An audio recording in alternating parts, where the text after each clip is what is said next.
Ce que j'aimerais, c'est que le lecteur ait une vision différente de la loi. C'est exactement le but de ce livre. C'est quelque chose qui a fait partie de ma vie quand même pendant 3 ans. Ce que je voulais, c'est que le lecteur entre avec moi à l'intérieur de l'Assemblée nationale. Il faut que je sois présente, mais transparente. Il ne faut pas que je dérange.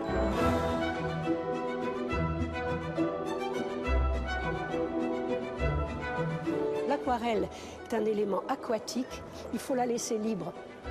On pose l'aquarelle avec ce gros pinceau et après elle fait ce qu'elle veut. Et surtout, il faut lui faire confiance. Il y a toujours un lien qui s'installe entre celle qui dessine et celui qui est dessiné. Cet hémicycle, au bout d'un certain temps, on l'a dans le pinceau. On se dit, mais est-ce que je suis dans du théâtre? Eh bien justement, l'hémicycle, c'est un lieu de théâtre. C'est inouï ce que ce drapeau peut être flatteur dans les dessins. Ce bleu, blanc, rouge avait pété le reste.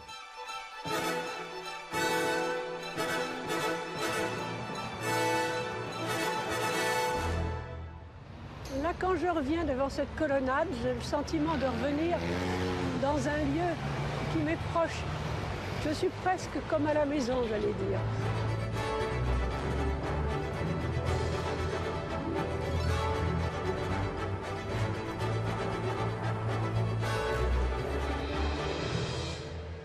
Je regarde ces personnages que j'ai tellement côtoyés. Je ne vais pas vous dire que je leur fais coucou, mais dans une certaine mesure, on se connaît.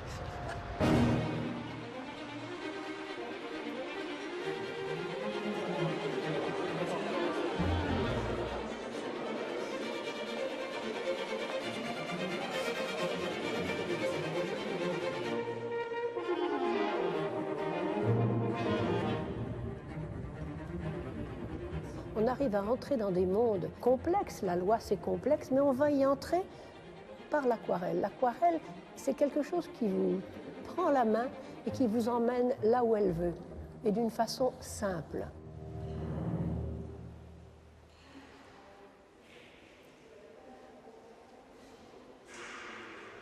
Voilà, j'arrive. Je suis salle des pas perdus.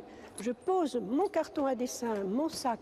Je sors mon armure, c'est-à-dire le gilet multipoche grâce auquel je deviens l'aquarelliste reporter.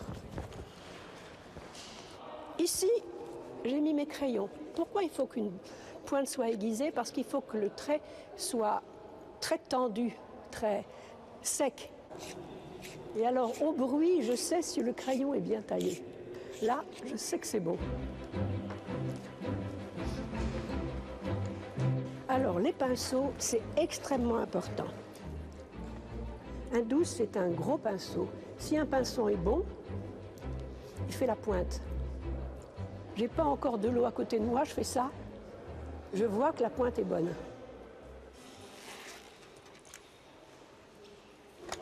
L'outil indispensable, ma boîte d'aquarelle. C'est une boîte d'aquarelle à laquelle je tiens, mais viscéralement. Je connais par cœur la place de mes couleurs. Comment est-ce qu'on fait la couleur de la pierre? Comment on fait la couleur du marbre que vous avez là? La base essentielle, c'est le jaune de Naples. C'est une couleur que personne ne connaît, qui est un jaune neutre. La pierre, c'est toujours un mélange de ce jaune de Naples et de ce noir. Et là, j'ai une laque Garance. La laque Garance, c'est pas vraiment un carmin, ça peut être utilisé dans les lieux de pouvoir. Elle me rassure, ma boîte d'aquarelle. C'est ma confidente, c'est mon alter ego, cette boîte d'aquarelle. On s'entend très bien, l'aquarelle et moi, et on est les meilleures compagnes qui puissent exister.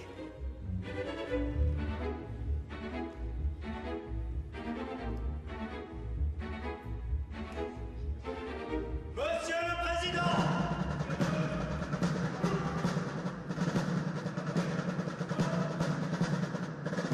L'arrivée du président est un protocole extrêmement immuable. Il est hors de question que ça se passe autrement que de la façon habituelle.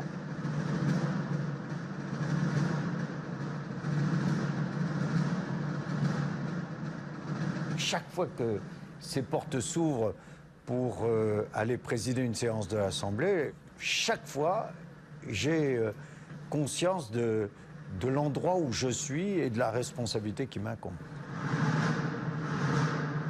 Je ne viens jamais ici sans ressentir une émotion.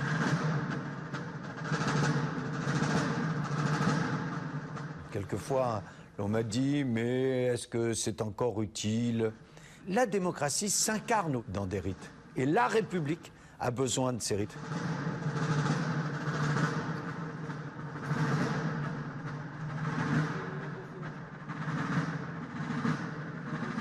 Il entre là, le roulement de tambour s'arrête.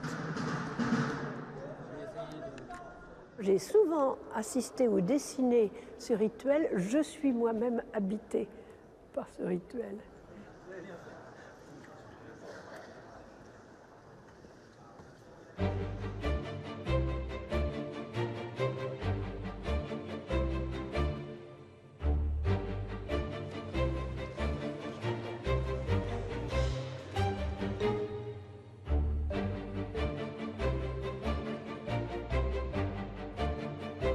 Ça me rappelle des choses. Oh, j'étais exactement là. Ici. Aïe.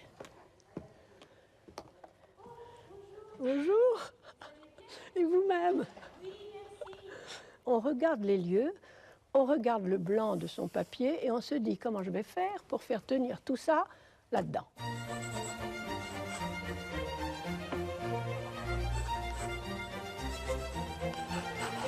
Il faut qu'on sente le côté mat du velours, le côté brillant de l'or et le côté froid du marbre. Donc il va y avoir un travail de pinceau pour qu'on sente les veines du marbre. Il faudrait essayer de faire en sorte que chaque lecteur comprenne de quoi est fait le dessin. Si vous voulez bien regagner vos places. La séance est ouverte. L'ordre du jour appelle les questions au gouvernement. Vous avez un huissier qui va se tenir et qui va se distribuer à chacun des députés qui entrent dans l'hémicycle une feuille jaune, c'est le déroulé de la séance en cours. C'est-à-dire qu'on va avoir la date, le sujet et quels sont les orateurs qui vont se succéder au cours de la séance. C'est vraiment, j'allais dire, un programme de la journée. Ça commence comme ça. L'hémicycle. Non mais vous êtes toujours dans la provoque, vous avez failli me casser la figure l'autre jour, c'est bien mais c'est bon. Les uns se lèvent, les autres se lèvent, c'est une bataille extraordinaire dont l'important c'est de montrer les bras qui ne sont pas d'accord. S'il vous plaît, Monsieur Geoffroy, retournez à votre place. Un peu de dignité et de respect, sans précédent. Sans précédent. Ah, c'est responsabilité. Eh bien, écoutez, partez, mais tranquillement. Dans les questions au gouvernement, c'est sans arrêt, je dis c'est le jeu du cirque. Parce qu'à ce moment-là, le but n'est même pas de se faire entendre. Il m'est arrivé de voir quelqu'un, un ministre, se levant pour répondre et tout l'hémicycle hurlant, ne donnant absolument pas la possibilité d'écouter la réponse ou la question. Soyons clairs, je ne leur demande pas d'être d'un silence absolu. La démocratie est portée par des femmes et des hommes de chair et de sang.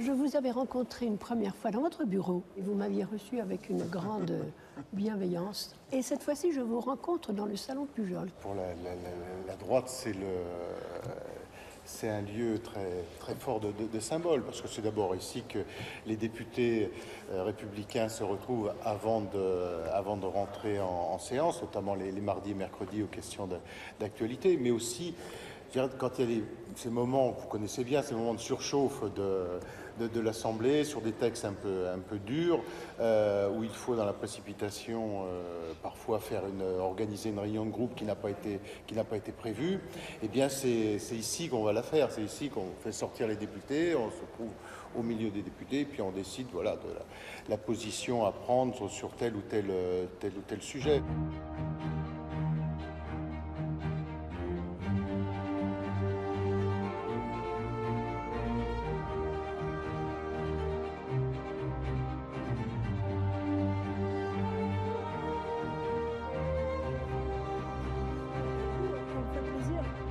Ça fait plaisir de vous On se revoir. retrouve.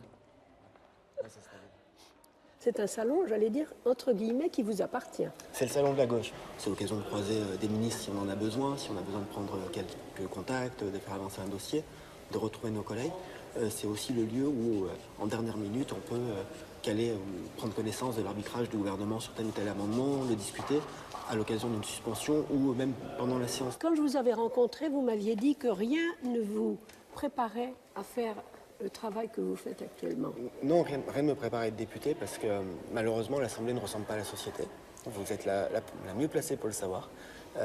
C'est d'abord une assemblée d'hommes, il n'y a pas assez de parité, il n'y a pas assez de renouvellement générationnel et il n'y a pas assez, ce n'est pas assez le reflet de la société française dans sa diversité. Et lorsqu'on est comme moi, ardéchois, fils d'ouvrier, devenir parlementaire n'est pas quelque chose de naturel. En tout cas, aux yeux des parcours que l'on voit ici ou là, ça n'est pas quelque chose de très naturel. Merci, Yann. Merci.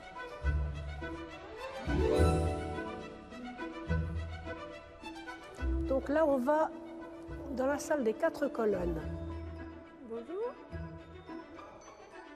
C'est une salle qui est connue puisque c'est là que se tiennent en général les journalistes qui sont sur le pied de guerre en attendant que les députés sortent de l'hémicycle.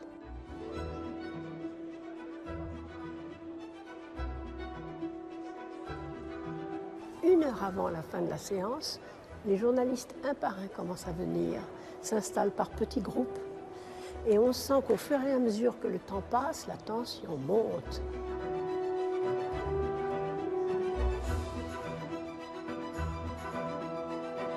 Cette télévision qui est là, elle est très importante parce que à chaque fois qu'il y a une séance, pendant tout le temps de la séance, des journalistes viennent s'asseoir ici, viennent s'asseoir là-dessus et sont autour de cette télévision qui donne des gros plans de face de tous les orateurs et de tous les débats. Donc ce lieu-là est un lieu extrêmement intime, très fort. Il y a beaucoup de discussions, c'est très concentré. On sent que c'est à la fois un lieu d'attente et un lieu extrêmement vivant. À partir du moment où les députés sont là, pour le coup, c'est un lieu extraordinairement fort. Vous avez vraiment une ligne de journalistes qui vous attendent. C'est normal que la tension monte puisqu'il ne faut pas louper le député qui va passer. Et d'ailleurs, c'est à ce niveau-là, il y a un jeu extrêmement subtil parce que les députés qui sortent par cette porte-là savent qu'ils vont rencontrer les journalistes. Ceux qui ne veulent absolument pas avoir affaire aux journalistes ne passent pas par là. Ils passent par l'autre porte qui est à côté.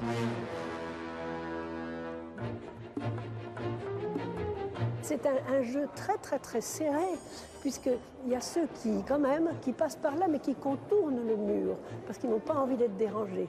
Et puis il y a ceux qui voudraient bien, mais en fait qui n'intéressent personne, ce qui est frustrant. Et puis vous avez donc les grandes vedettes qui, arrivées là, vont forcément être entourées par la horde des photographes, des caméramens et des journalistes, et on n'aura de cesse de leur faire dire la fameuse petite phrase que tout le monde reprendra dans les médias.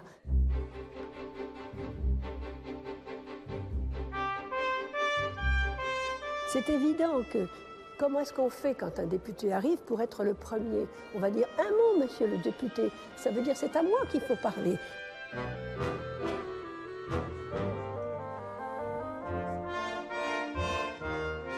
C'est un moment très intense et très court. Ça dure peu de temps, cette sortie. En définitive, au bout d'un quart d'heure, la salle est vide. Et ce qui est intéressant, c'est le paradoxe entre le vide de cette salle au bout de 20 minutes et puis la cohorte des 50 ou 60 journalistes avant. On sent qu'avant, on va essayer de faire. Après, trop tard si on n'a pas fait, mais ça dure l'espace d'un quart d'heure. Alors ici, on arrive à la buvette des journalistes où j'ai passé un temps fou.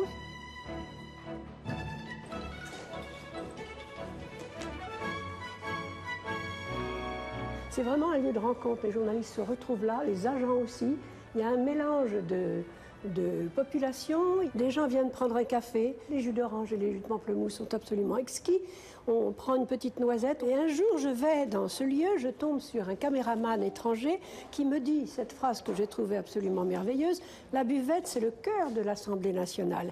Et le cœur est très proche de l'estomac.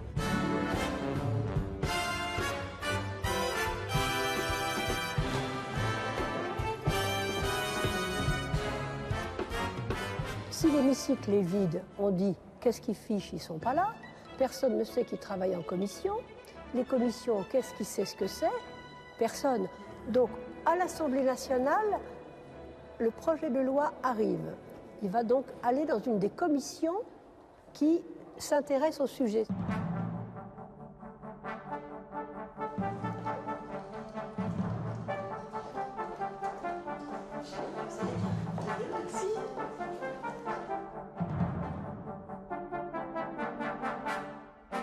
Je me souviens très bien de Noël quand elle est arrivée à l'Assemblée parce qu'on s'est rencontrés très vite. On a discuté longuement. Je crois que j'avais un petit peu... vous m'aviez interrogé déjà sur le fonctionnement de l'Assemblée nationale. Et on avait passé des très bons moments et j'étais fascinée par son talent. Elle a une immense discrétion qui lui permet de se faufiler et donc de capter des moments. Et ce que je trouve très beau, c'est qu'il se dégage de ce dessin une grande concentration. On voit que voilà, c'est sérieux. On est tous penchés sur les dossiers. Il y a une atmosphère studieuse qui correspond assez bien à ce qui se passe en commission. Mais dans cette salle ici, il est évident que je n'ai absolument rien compris. Donc ça sera intéressant de vous demander à vous ce que c'est que la commission des finances. C'est l'endroit où on discute du budget de la nation. Donc en fait, on discute à la fois des recettes, les impôts, les taxes et les dépenses, donc les budgets de chaque ministère. Et vous m'aviez dit quand même que c'était pas si simple d'être jeune femme et d'arriver dans un monde d'hommes.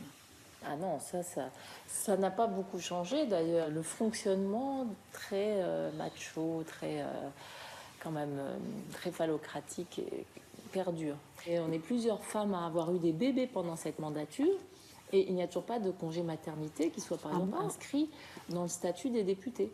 On ne peut pas se faire remplacer par son suppléant quand on est en congé maternité.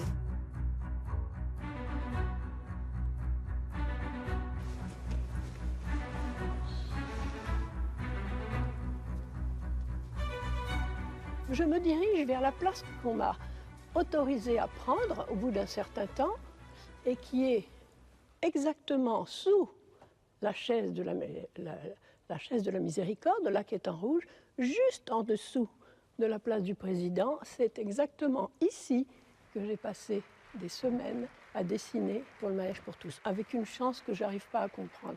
Maintenant, quand je mesure à quel point c'est étrange, je me dis, je trouvais ça normal pour l'époque. Maintenant, je mesure que c'est tout à fait anormal, exceptionnel. Et de monter cet escalier, j'ai le sentiment de remonter au 7e ciel.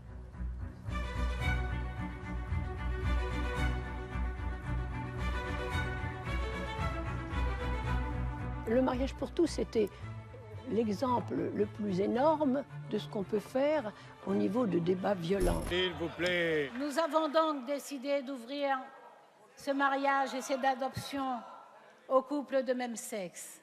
On est au début du débat du mariage pour tous. On est l'orateur. Si on met une veste de ce vert flash, c'est qu'on a envie d'être vu. Et on a envie que ce vert reste avec les mots. C'est un vert boum. Et je pense que ce jour-là, l'important, c'était de faire boum. Et elle dit cette phrase. Nous sommes fiers de ce que nous faisons. Nous sommes fiers de ce que nous faisons. C'est-à-dire qu'en l'espace de 10 minutes, avec ce « nous sommes fiers de ce que nous faisons », les choses étaient établies, les réactions fusaient de chaque côté, on était complètement dans l'histoire. C'était pour moi la phrase de départ. Et à ce moment-là, c'était parti pour des semaines de guerre, mais là, je trouve que c'est un concentré de la bataille qui va se poursuivre dans l'hémicycle. L'indignité avec laquelle s'est exprimée Madame la ministre. Avec forcément un hémicycle qui, à peine était-elle arrivée, était en ébullition, puisque cette femme met l'hémicycle en ébullition. Des responsabilités que vous exercez, Madame la ministre. Allez. C'est scandaleux. Ces attaques, elles ont été injustifiées. Vous savez combien de fois j'ai dit à un certain nombre de députés qui l'a critiquée. Est-ce que vous la critiquez parce qu'elle est femme, parce qu'elle est noire ou parce qu'elle est intelligente? Et je leur disais, moi, je crois que c'est parce que c'est les trois en même temps. Vous savez, Madame la garde des Sceaux, ce n'est pas du triangle rose qui parle, mais d'un triangle noir avec inscription SOS danger. Merci. Quand elle se levait, il est évident que les gens autour pouvaient dire « Attention, qu'est-ce qui va nous tomber sur la tête ?» Je trouve donc juste inqualifiable de faire un mot d'esprit sur une expression pareille, parce que vous dites ce ne sera pas le triangle rose, une véritable tragédie, et vous ajoutez, ce sera le triangle noir. Et vous ajoutez, ce sera le triangle noir. Elle était statufiée avec cette écharpe de couleur, ce doigt tendu. C'était absolument extraordinaire, tellement c'était, c'était au-delà de la réalité. On était presque dans la symbolique là-dedans. C'était vraiment la justice montrant du doigt l'ennemi. La parole est maintenant à Monsieur Erwan Binet, rapporteur de la Commission des lois constitutionnelles, de la législation et de l'administration générale de la République. Monsieur le Président, Madame la garde des Sceaux. Qu'est-ce que c'est qu'un rapporteur? Quel est le rôle du rapporteur? Le rapporteur est celui qui vient présenter la loi, donc il fait tout le travail en amont. Le travail du rapporteur était fondamental dans l'alimentation du débat auprès des citoyens. En travaillant parfois jour et nuit, mais des nuits complètes, c'est-à-dire il m'est arrivé moi de siéger presque 20 heures dans une journée de 24. Madame Ponce, j'aurais souhaité vraiment que vous soyez présent dans les auditions pour ne pas avoir à dire qu'un enfant d'homosexuel n'est pas le même enfant que les autres. Un enfant d'homosexuel est un enfant comme les autres. Clairement, quand vous prononciez ces mots, je regardais l'heure et je me disais heureusement que ces enfants sont couchés et qu'ils n'entendent pas ça. Le rapporteur ne peut pas s'absenter et le ministre ne peut pas s'absenter non plus.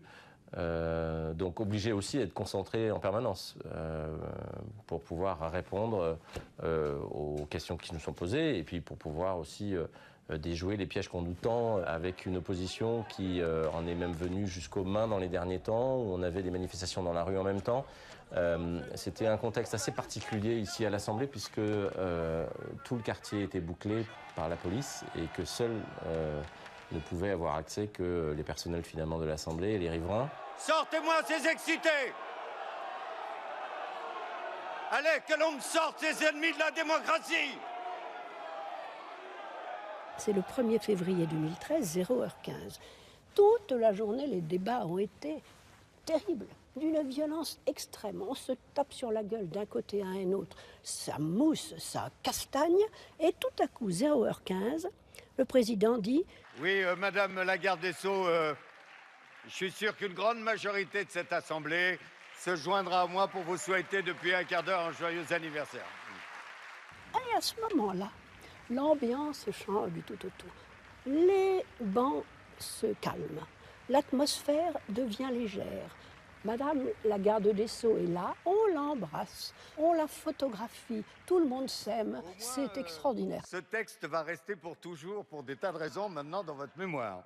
20 minutes plus tard, rebelote, ça recastagne. C'était oui, une sorte de texte d'initiation. En cela, ça a été particulièrement émouvant et nous gardons de ce texte non seulement les souvenirs d'un combat politique, d'un beau combat politique, mais parce qu'aussi c'était humainement, entre nous, un grand moment d'amitié, de camaraderie, et beaucoup d'ailleurs, quand vous les interrogerez, des collègues s'en rappellent comme étant aussi un moment de camaraderie et d'amitié entre nous.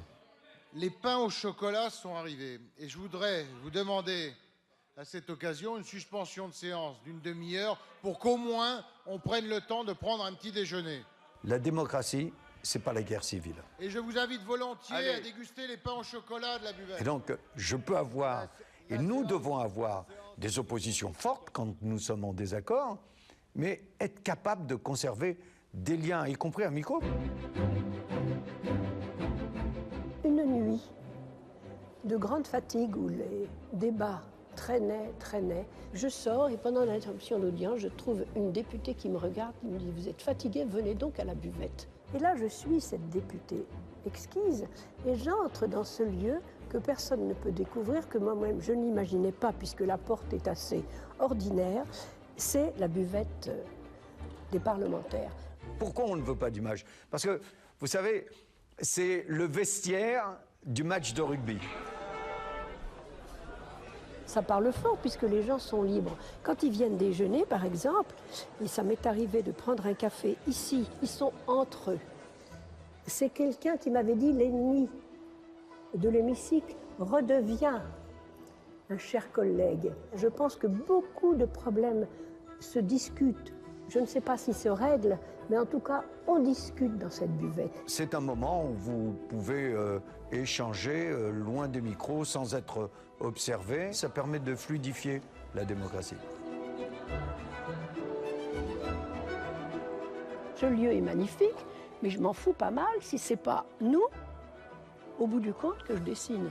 C'est pas abstrait, c'est nous là-dedans. C'est pour ça que ça me touche. Ça nous parle parce que c'est de l'humain. Et la loi, c'est de l'humain, contrairement à ce qu'on peut imaginer.